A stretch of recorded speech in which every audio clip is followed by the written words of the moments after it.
Olá pessoal, como é que estão passando essa quarentena? Eu espero que estejam bem.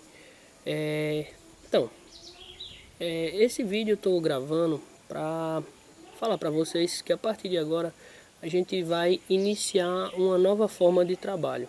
Vamos voltar ao que a gente vinha trabalhando durante o ano.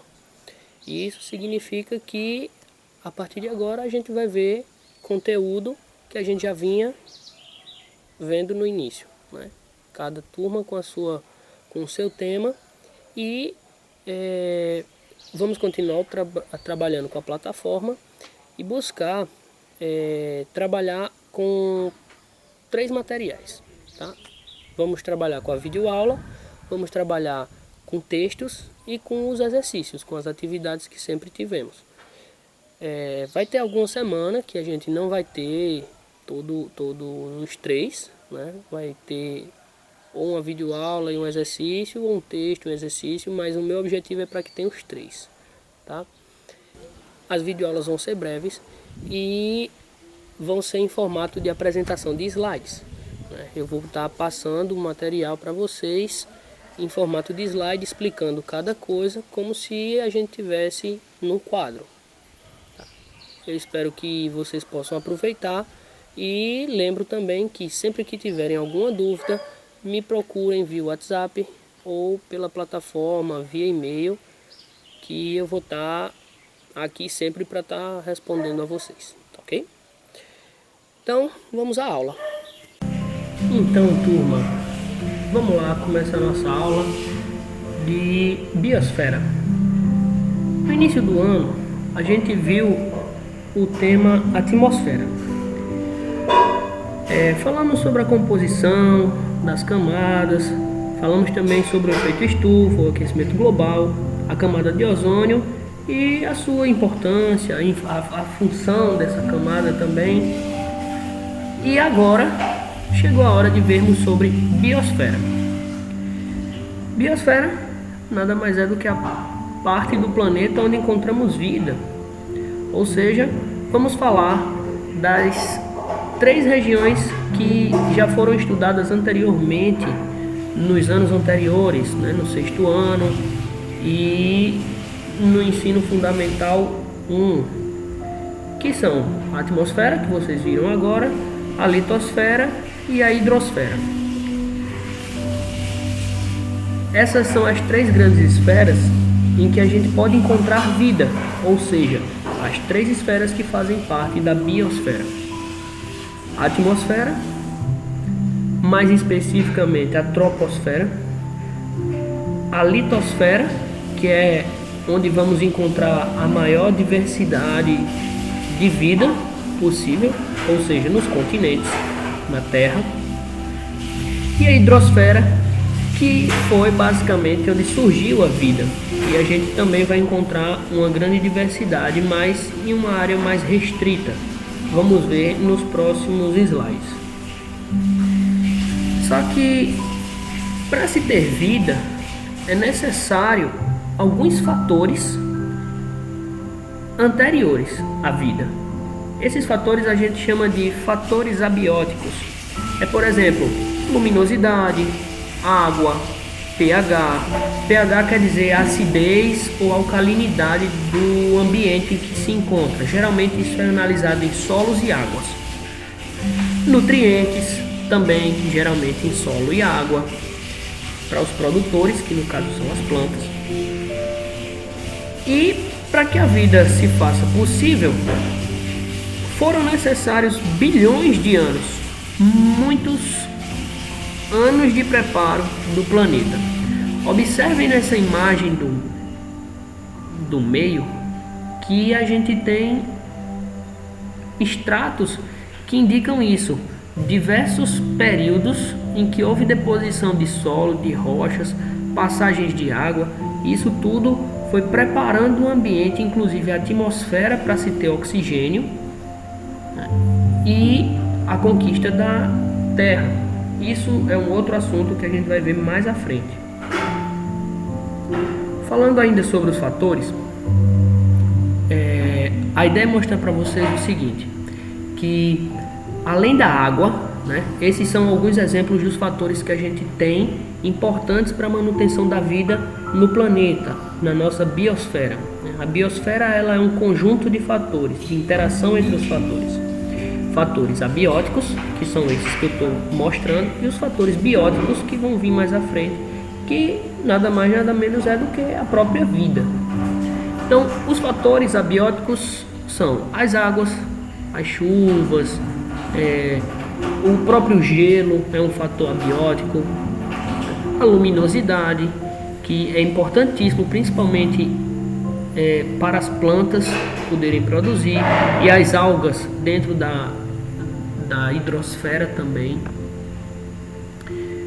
O oxigênio, né, a quantidade de ar, de oxigênio que a gente tem, de nitrogênio e dos gases que a gente já viu que compõem a atmosfera.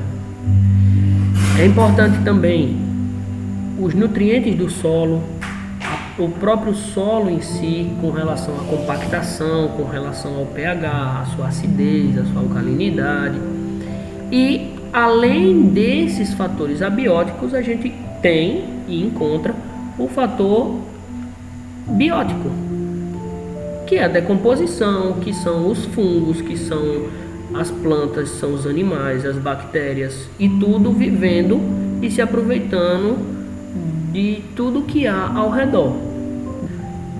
A faixa de diversidade que a gente pode encontrar, falando em questões de altura e profundidade, tanto na água quanto nos céus, a gente tem registros de seres vivos a 15 mil metros de altura e a 11 mil metros de profundidade, 9 mil metros. 11 mil metros é a Fossa das Marianas, né? O resultado, na verdade, não foi de 11 mil metros, o encontrado dos animais é em torno de 9 mil, mas se imagina que até 11 mil os animais não mudam muito. Na verdade, depois dos 1000 metros de profundidade, a variedade de animais é muito baixa mesmo. E eu vou já explicar o porquê. A grande sacada é o seguinte: existem pontos que a gente consegue encontrar muito mais vida do que em outros. Então, falando de perfil sobre questões de altura e profundidade, a altura que a gente vai conseguir encontrar uma boa quantidade de diversidade é até 5 mil metros de altura, de altitude. O Everest, que é o monte mais alto do mundo, tem 8.850 metros. Então, lá em cima não se encontra muita coisa. Mas até 5 mil metros a gente consegue encontrar algumas aves migratórias, consegue encontrar esporos de fungos, alguns grãos de pólen também voando e sendo carregado pelos ventos na atmosfera. Já abaixo do nível do mar, a gente vai ter uma quantidade de profundidade menor do que a quantidade para cima do nível do mar. A gente vai ter até 150 metros para ter uma quantidade razoável de biodiversidade. Abaixo disso, a redução é muito drástica, principalmente porque o maior limitante, o fator, digamos assim, o fator abiótico mais limitante de dentro da água, ou seja, da hidrosfera, é a luz. E quanto mais profundo se desce, menos luz consegue penetrar. Se menos luz penetra, há uma menor produção de algas que vão alimentar os animais que estão naquela região. Então, geralmente, abaixo dos 150 metros, a gente vai encontrar alguns predadores e principalmente decompositores, pois tudo que morre tende a ir para o fundo do oceano.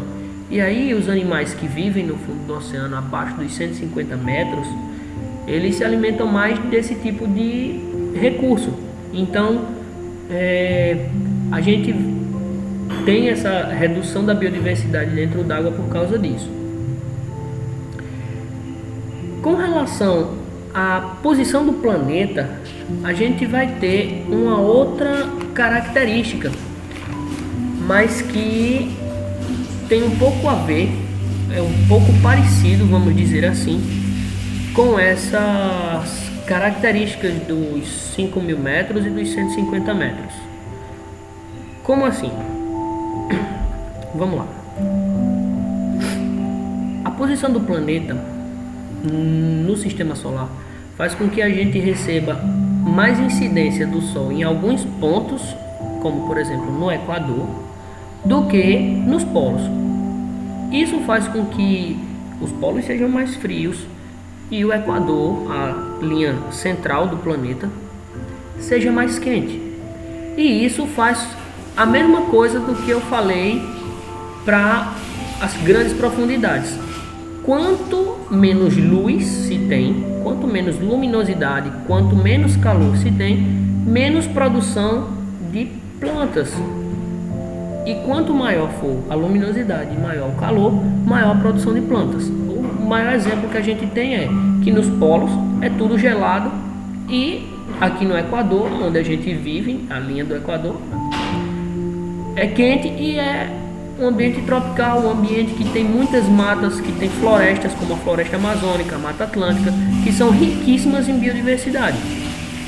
E à medida que a gente vai ou indo para baixo da linha do Equador ou subindo a linha do Equador, a gente vai encontrando diferentes ecossistemas. O que são ecossistemas? Nas próximas aulas vamos ver com mais detalhes, mas os ecossistemas são ambientes característicos que os seres vivos encontraram para interagir entre si e com os fatores abióticos. Por exemplo, nos polos a gente encontra ecossistemas frios com baixa diversidade e eles possuem termos como, por exemplo, no Polo Norte, em determinada região, a gente vai ter a tundra. Na região do Ártico e do Antártico mais extremo, a gente não tem biomas, a gente vai ter um ecossistema que a gente pode chamar de polar ou glacial, que é muito frio e muito pouco ser vivo vive por lá, né? Por exemplo, na Antártica a gente tem os pinguins e um ou outro animalzinho vivendo dentro da água gelada, mas não tem muita variedade, tá? Algumas espécies de pinguins só. Já na tundra a gente já consegue encontrar alguns outros animais, né? A gente já consegue ver algumas plantas. E à medida que vai descendo para os trópicos, como o Trópico de Câncer na região norte, no hemisfério norte, quanto do Polo Sul para o Trópico de Capricórnio, a gente já vai encontrando florestas mais densas, já vai encontrando árvores e outras plantas mais variadas, e os animais também vão se diversificando. A gente encontra as florestas de coníferas no hemisfério norte, a gente encontra as florestas de araucária aqui no hemisfério sul, aqui principalmente, especificamente no Brasil, né, na região sul, a gente encontra dessas matas aqui, tranquilamente.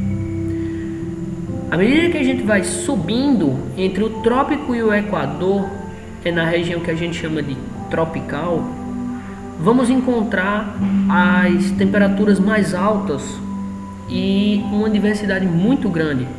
Mas também vamos encontrar pontos em que a umidade é um fator muito limitante. Por exemplo, nas savanas, nos desertos, em que a gente tem uma quantidade maior do que nos polos de biodiversidade, mas não é tão vasta quanto nas regiões subtropicais e nas regiões equatoriais, como é o caso da floresta amazônica, por exemplo.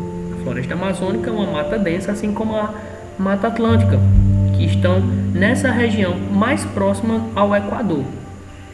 E isso dá uma possibilidade gigantesca de possibilidades de recursos, de explorações, que é o que a gente tem visto há séculos, né, de história da humanidade. E aí, Para a gente finalizar, eu queria deixar aqui para vocês, nessa aula, o importante é o seguinte: os ecossistemas gerais que nós temos são os aquáticos e os terrestres.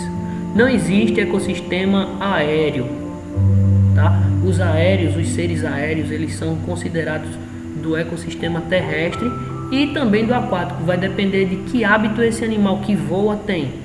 Observem que, por exemplo, aqui do lado dos aquáticos, a gente vai ter algumas aves, né, inclusive mergulhando, que são aves pescadoras, são aves que se alimentam de peixes. Então elas vão estar entrando diretamente no ecossistema aquático. Mas pode ser que ela não costume ir tanto para esse tipo de ambiente, que a gente também não pode separar 100%. Não dá para a gente dizer que, por exemplo, um ambiente aquático do Cícula não faça parte de uma mata. Se lá chove o tempo todo, lá tem rios, a gente tem então como termo mais apropriado, a gente fala de biomas. O que são biomas? São conjuntos de ecossistemas que, digamos assim, possuem interseção entre si. Você pode encontrar, por exemplo, o ecossistema de um rio passando dentro de uma mata. Você pode encontrar o ecossistema de uma mata desaguando num rio, no mar, um estuário, por exemplo.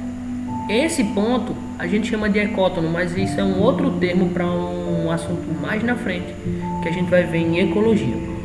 Com isso, eu finalizo a nossa aula e a gente vai para os exercícios.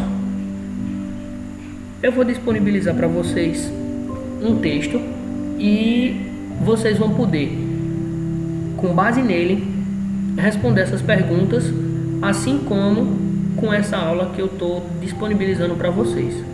Qualquer dúvida que vocês tiverem, podem entrar em contato comigo via WhatsApp, via plataforma, ou da forma que vocês acharem possível, tá? Só peço para que vocês não fiquem com dúvidas, tá? Aguardo o contato de vocês e até um outro momento.